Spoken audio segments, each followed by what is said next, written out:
యోబు గ్రంథము 18వ అధ్యాయము. అప్పుడు షూహీయుడైన బిల్దదు ఈలాగు ప్రత్యుత్తరమిచ్చెను. మాటలలో చిక్కుపరచుటకై మీరెంతసేపు వెదకుదురు? మీరు ఆలోచన చేసి ముగించిన ఎడల మేము మాటలాడెదము. మీ దృష్టికి మృగములుగాను మూఢులుగాను మేమెంచబడుట ఎలా? కోపము చేత నిన్ను నీవు చీల్చుకొనువాడా, నీ నిమిత్తము భూమి పాడుగా చేయబడునా? నీ నిమిత్తము కొండ దాని స్థానము తప్పున? భక్తిహీనుల దీపము ఆర్పివేయబడును, వారి అగ్నిజ్వాలలు ప్రకాశింపకపోవును. వారి గుడారములో వెలుగు అంధకారమగును, వారి యొద్దనున్న దీపము ఆరిపోవును.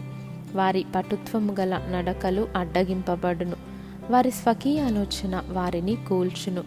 వారు వాగురల మీద నడుచువారు, తమ కాళ్ళే వారిని వలలోనికి నడిపించును. బోను వారి మడిమెను పట్టుకొనును, వల వారిని చిక్కించుకొనును.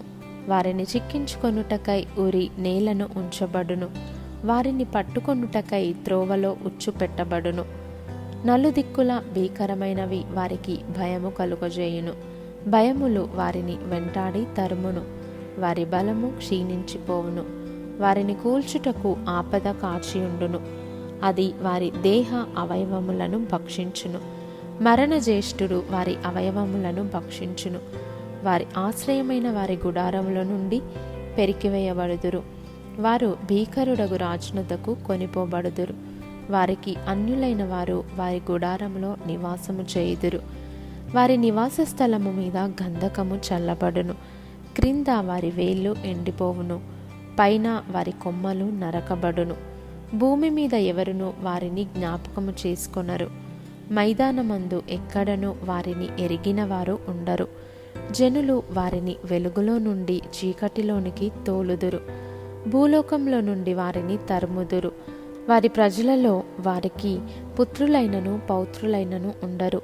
వారు నివసించిన స్థలములో తప్పించుకొనినవాడు ఒక్కడైనను ఉండడు. తర్వాత వచ్చిన వారు వారి మీద పడిన శిక్షను చూచి విస్మయం పొందుదురు. పూర్వముండిన వారు దానిని చూచి దిగులు పడుదురు. నిశ్చయముగా భక్తిహీనుల నివాసములకు ఇట్టిగతి పట్టును, దేవుని ఎరుగని వారి స్థలము ఇట్టిది.